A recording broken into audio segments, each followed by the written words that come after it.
નમસ્કાર મિત્રો, આજે આપણે કોષની દુનિયાને આગળ ધપાવશું.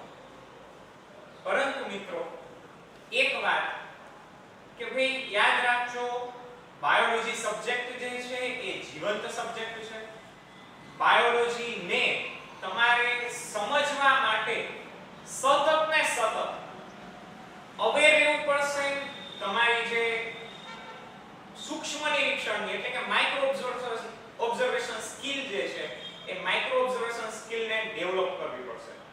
ઓકે ફ્રેન્ડ્સ, તો ચલો આજે ટેકનિકલ ખામીના કારણે આપણો લેક્ચર લાઈવ નથી થઈ શકતો, માટે આ લેક્ચર અપલોડમાં તમે જોશો. ઓકે,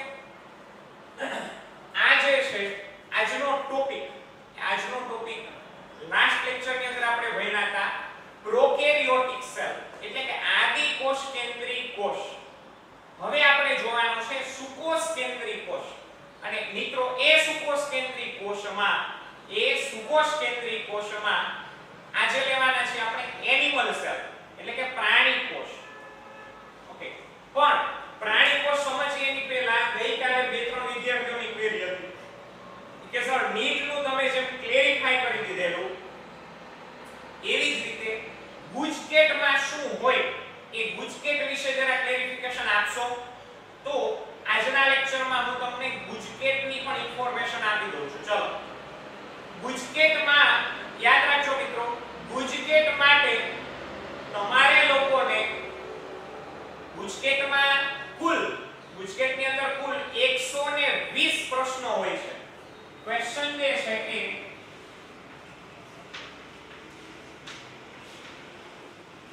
ગુજકેટ જે છે મિત્રો એ ગુજકેટની એક્ઝામમાં તમારે કુલ પ્રશ્નોની સંખ્યા ટોટલ નંબર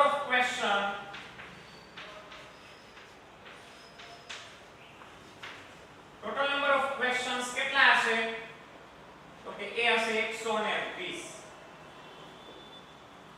ધોરણ કયું લાગુ પડશે મિત્રો? તો કે માત્ર ધોરણ 12. ગુજકેટ જે છે એ એની અંદરના સિલેબસમાં ઓન્લી સ્ટાન્ડર્ડ 12 માત્ર ધોરણ 12 ના જ ફિઝિક્સ, કેમેસ્ટ્રી અને બાયોલોજી વાંચવાના રહેશે મિત્રો. જોઈએ ટોટલ નંબર ઓફ ક્વેશ્ચન કેટલા તો કે 120. બાયોલોજીના 40 એમસીક્યુ, કેમેસ્ટ્રીના 40 એમસીક્યુ અને ફિઝિક્સ જે છે એના 40 એમસીક્યુ. તો ટોટલ ત્રણેય સબ્જેક્ટના 40 એમસીક્યુ હશે એટલે કે કુલ મળીને 120 એમસીક્યુ થાય અને દરેક એમસીક્યુ નો 1 માર્ક હશે. ઓકે, બીજું આના સિલેબસમાં માત્ર ને માત્ર ધોરણ 12 નું ફિઝિક્સ, કેમેસ્ટ્રી અને બાયોલોજી પૂછાય છે. યાદ રાખજો મિત્રો, ગુજકેટમાં માત્ર ને માત્ર ધોરણ 12 જે છે એનું બાયોલોજી, કેમેસ્ટ્રી અને ફિઝિક્સ પૂછાય છે. ઓકે, 11 માં આવતું નથી. ત્રીજી વાત, ગુજકેટ માત્ર ને માત્ર એમાં પૂછાતા એમસીક્યુ માત્ર ને માત્ર કેમાંથી પૂછાય છે? તો કે ઓન્લી ફ્રોમ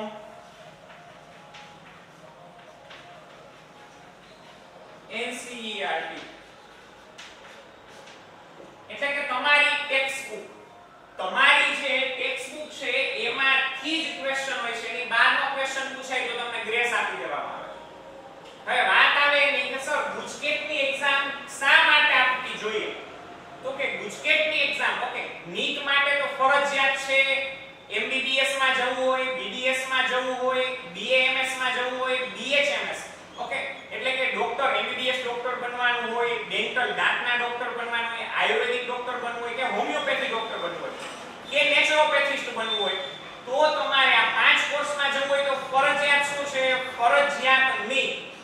પણ કોઈને એના સિવાયના પેરામેડિકલ કોર્સ જેવા કે ફાર્મસીમાં જવું છે તો ફાર્મસીમાં જવા માટે આ ગુજકેટની એક્ઝામ આપવી પડે છે. ગુજકેટમાં જે કુલ માર્ક્સ મળેલા હોય એ ગુજકેટના માર્ક્સના 40%, ગુજકેટના માર્ક્સ જે કુલ મળ્યા છે એના 40% માર્ક્સ અને તમે જે ગુજરાત બોર્ડની એક્ઝામ આપેલી છે ગુજરાત બોર્ડમાં જે માર્ક મળેલા હોય એના 60%, 60% + 40 એમ કરીને તમારું મેરિટ બને. એ મેરિટના આધારે તમને જે તે કોલેજમાં એડમિશન મળે. ફાર્મસી માટે કહું છું મિત્રો. હવે વેટરનરી અને એગ્રીકલ્ચર, વેટરનરી એટલે પશુ ડોક્ટર, વેટરનરી મીન્સ પશુ ડોક્ટર, પશુ ચિકિત્સા, અને એની સાથે સાથે જ કીધું એગ્રીકલ્ચર. એગ્રીકલ્ચર એટલે કે મિત્રો ખેતીવાડી જે છે એના માટેના નવા શોધ અને સંશોધનો. તો વેટરનરી સાયન્સ અને એગ્રીકલ્ચર ના ફિલ્ડમાં જવું હોય તો એનું મેરિટ માત્ર ને માત્ર ગુજકેટના માર્ક્સ આધારિત બને છે. એના માટે મિત્રો વેટરનરી અને એગ્રીકલ્ચરમાં જવું હોય તો તેનું મેરિટ ગુજકેટ થ્રુ જ બને છે.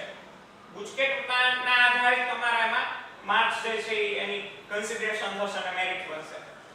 ગુજરાત બોર્ડમાં માત્ર 50% માર્ક્સ જોઈશે.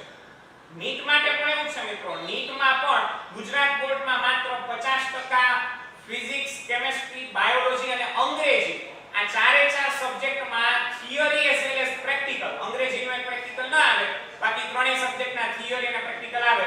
તો એમાં પણ આ ત્રણેય ચારેય સબ્જેક્ટની થિયરી અને ત્રણ સબ્જેક્ટના પ્રેક્ટિકલ એમાં 50% કરતા વધારે માર્ક્સ હોવા જોઈએ તો તમે નીટ આપી શકો. સમજાય છે? ઓકે. તો આ ગુજકેટ જે છે મિત્રો એ ગુજકેટ કોને આપવી પડે છે? ફરજિયાત કોના માટે હોય તો કે ફાર્મસીમાં જવું હોય, વેટરનરીમાં જવું હોય કે એગ્રીકલ્ચરમાં જવું છે. આ ત્રણ ફિલ્ડમાં જવું હોય. હા, ચોથું રહી ગયું નર્સિંગ. બીએસસી નર્સિંગ, નર્સ બનવા માટેનો જે કોર્સ હોય છે બીએસસી નર્સિંગ, તો એ નર્સિંગનો કોર્સ. તો આ ચાર ફિલ્ડમાં જવા માટે ગુજકેટ ફરજિયાત છે. ઓકે. પરંતુ કોઈને બીએસસી, એમએસસી મીન્સ બીએસસી કરવા જવું હોય, બેચલર ડિગ્રી કરવા બીએસસી માં જવું હોય તો બીએસસી માટે ગુજકેટ ફરજિયાત નથી. અને ડોક્ટરી લાઈન માટે તો નીટ છે ફરજિયાત, એના માટે પણ ગુજકેટ ફરજિયાત નથી. ઓકે. પણ છતાં આપણે ત્યાં દરેક વિદ્યાર્થીઓ છે ગુજકેટનું ફોર્મ ભરતા હોય છે. ગુજકેટ એક પ્રેક્ટિસ પેપર તરીકે આપતા હોય છે. ઓકે. આની અંદર પણ માઇનસ સિસ્ટમ છે. કેવી રીતે? તો કે ફોર એક્ઝામ્પલ તમે ચાર પ્રશ્નો લખેલા છે. Question number 1 2 3 4.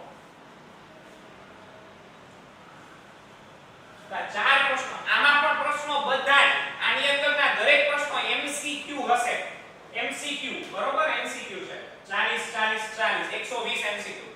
તો માનો ચાર પ્રશ્નો છે, એમાંથી ચાર પ્રશ્નોમાંથી તમને ત્રણ પ્રશ્નો સાચા પડ્યા છે અને એક પ્રશ્ન ખોટો પડ્યો.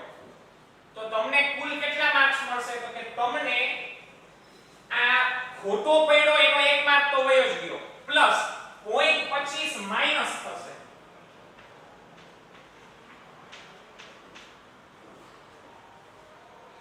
માઈનસ 0.25 હશે.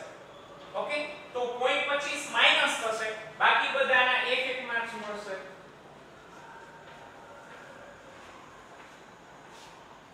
તો કુલ માર્ક કેટલા મળ્યા?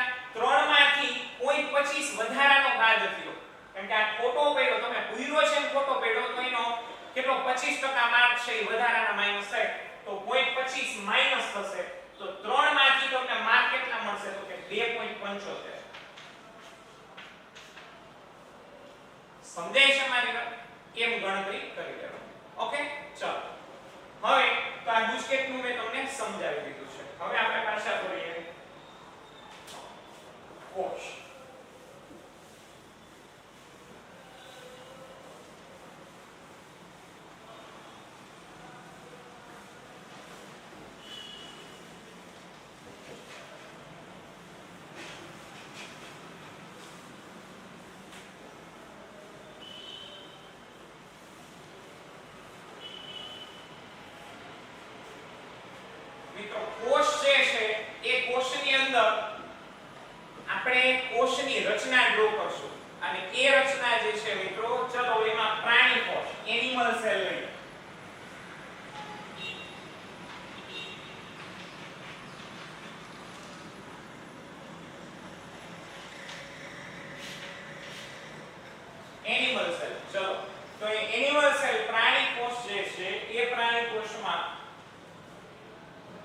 શું જોવા મળે તો કે સૌથી બહારનું લેયર પ્રાણી કોષમાં કયું હોય તો કે કોષ રસ પટલ.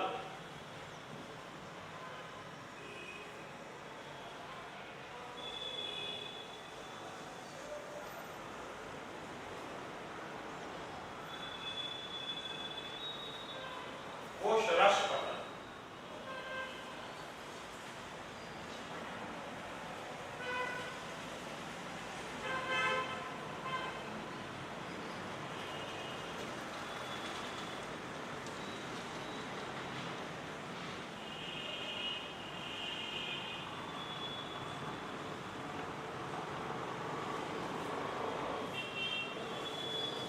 હવે એ કોષરસ પટલમાં અંદર કોષરસ પટલ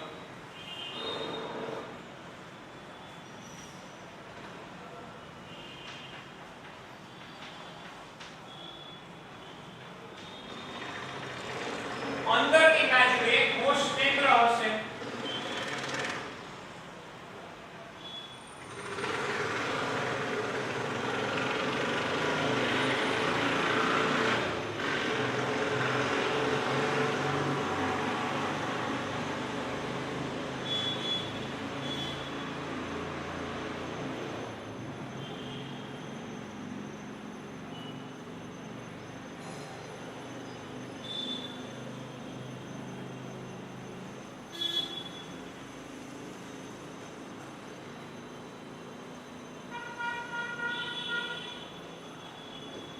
જો મિત્રો અહીંયા બેવડી પટલની રચના જોવા મળશે તમને. કોષ કેન્દ્ર પટલમાં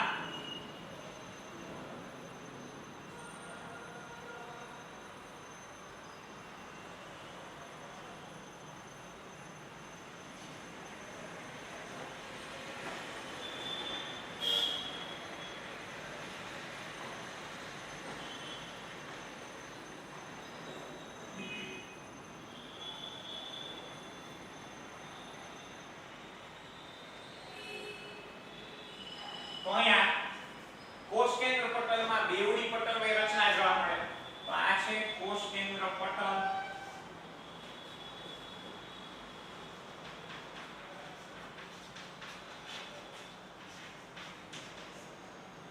પછી આની અંદર જે છે કોષ કેન્દ્રિકા.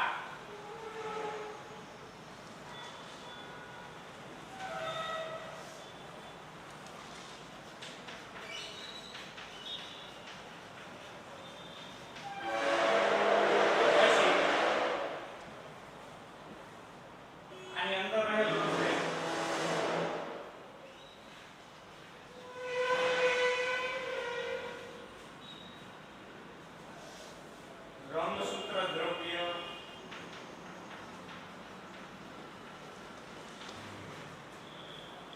પછી એ સિવાય આની અંદર જે હશે કે ન્યુક્લિયોપ્લાઝમ એટલે કે કોષ કેન્દ્ર રસ.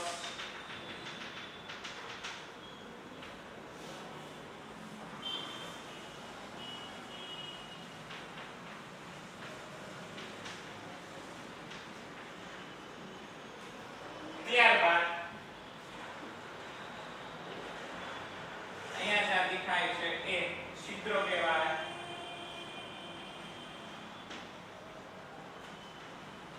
તો આ સંપૂર્ણ રચના જે છે મિત્રો આ બધું જેમ આવેલું છે એને આપણે શું કહેશું કોષ કેન્દ્ર. બરોબર. રંગસૂત્ર દ્રવ્ય, ક્રોમેટિન ફાઇબર્સ, કોષ કેન્દ્ર પટલ, ન્યુક્લિયો મેમ્બ્રેન, પછી કોષ કેન્દ્રિકા ન્યુક્લિયોલસ, કોષ કેન્દ્ર રસ ન્યુક્લિયોપ્લાઝમ અને આ છિદ્ર જે છે એના પટલમાં આવેલા છે. ઓકે, તો સૂક્ષ્મ છિદ્ર માઇક્રોકોર્સ પણ કહી શકાય. તો આ જે છે મિત્રો એ કોષ કેન્દ્રની રચના છે. હવેની વાત જે છે એ છે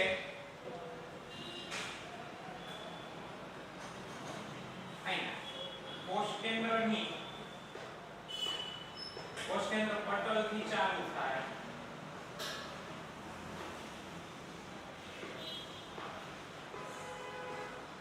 અને છેક કોષ રસ પટલ સુધી લંબાયેલી રચના આવે.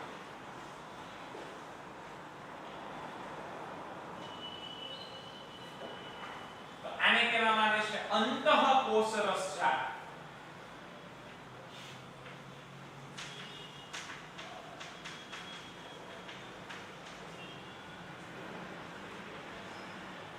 અંતઃકોષરસ ઝાડ જે છે એ અંતઃકોષરસ ઝાડમાં અહીંયા પટલની ઉપર રિબોઝોમ જોડાયેલા હોય.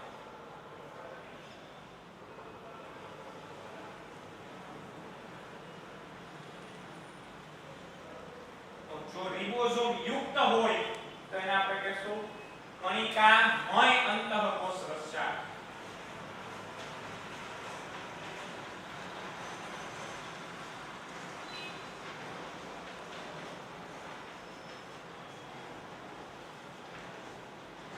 કણિકામય અંતઃકોષરસ ઝાડ. એ કણિકામય અંતઃકોષરસ ઝાડને આપણે શું કહેવામાં આવે છે મિત્રો? તો કે rough endoplasmic reticulum, RER. Rough endoplasmic reticulum, RER. પછી આ જે રચના છે એ રચનામાં સ્મૂધ એન્ડોપ્લાઝમિક લેયર પણ હોય.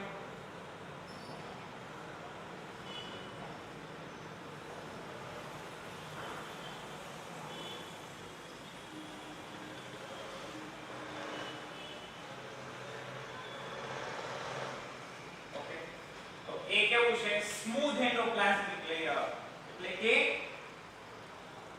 લીસું.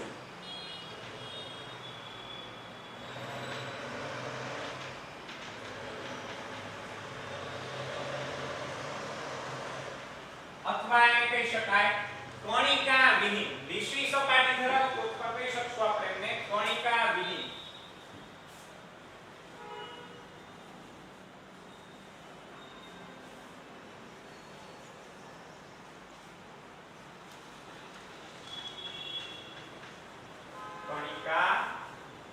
વિહીન અંતઃકોષરસ ઝાડ.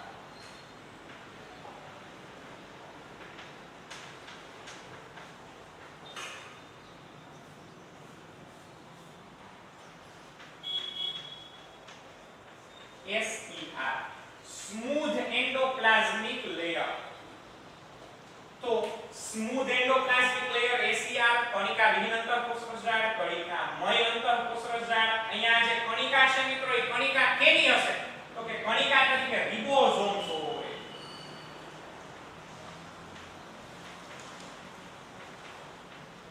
એ રિબોઝોમ્સ કેવા?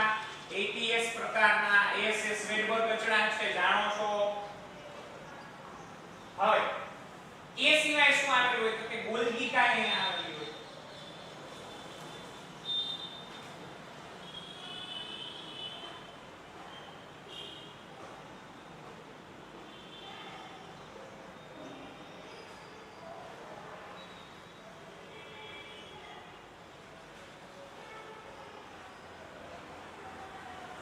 આ જે છે મિત્રો એને શું કહેવાય?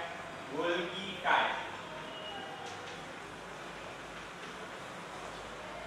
અને અહીંયા જે દેખાય છે એને શું કહેવાય? તો કે લાઇસોઝોમ્સ. એ ગોલ્ગી કાયમાંથી જ ઉત્પન્ન થતી રચના છે મિત્રો. આપણે એક પછી એક જોશું એ બધાને. લાઇસોઝોમ્સ. ત્યાર અન્ય રચનાઓ આવી હોય છે જેવી કે કણાભસૂત્ર,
જેને આપણે કોષરસ કંકાલ પણ કહી શકો.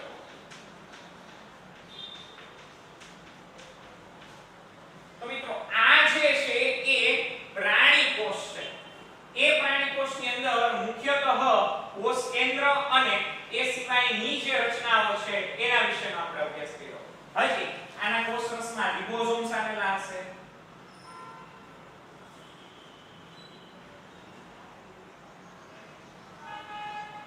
રિબોઝોમ્સ સુકોષ કેન્દ્રી કોષના કોષરસમાં રિબોઝોમ ATS પ્રકારના હોય છે. ઓકે, અને એ સિવાય શું રહેતું હશે તો કે કોષ રસ દ્રવ્ય.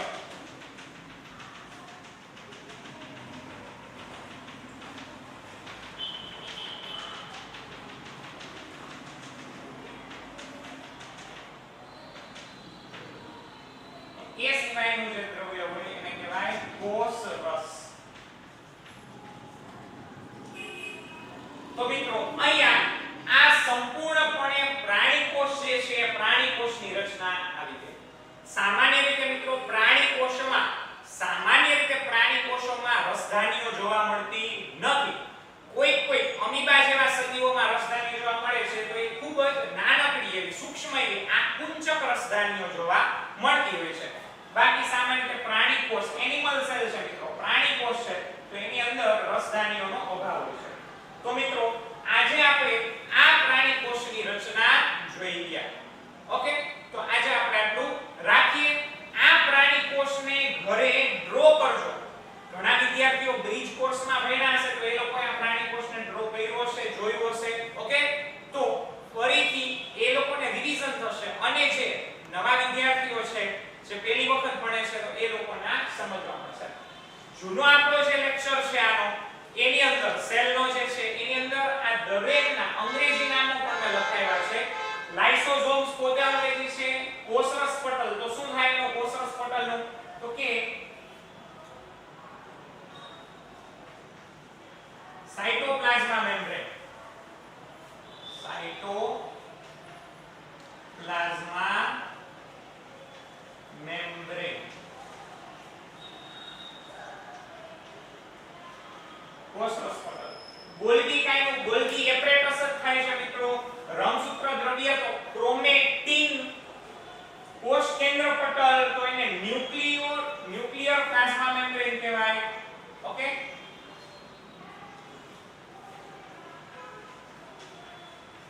Nuclear membrane.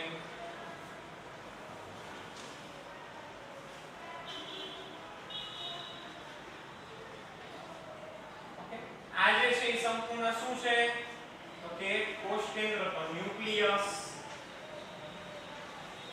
રાઈટ, કોષ કેન્દ્રિકા ન્યુક્લિયોલ્સ કહેવામાં આવે છે મિત્રો.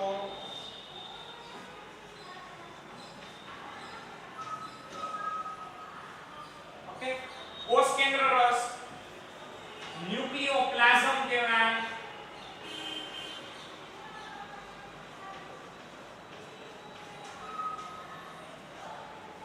ઓકે, સૂક્ષ્મ નલિકાઓ માઇક્રોટ્યુબ્યુલ્સ કહેવામાં આવે છે અને કોષરસ કંકાલ થાય તો એને કહેવાય સાઇટોસ્કેલેટન.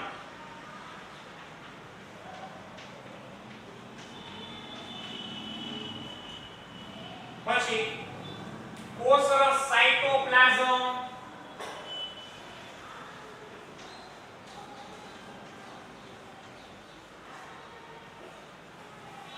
કણિકામય અંતઃકોષરસ જાળ સ્મૂધ એન્ડોપ્લાઝમિક રેટિક્યુલમ. કણિકા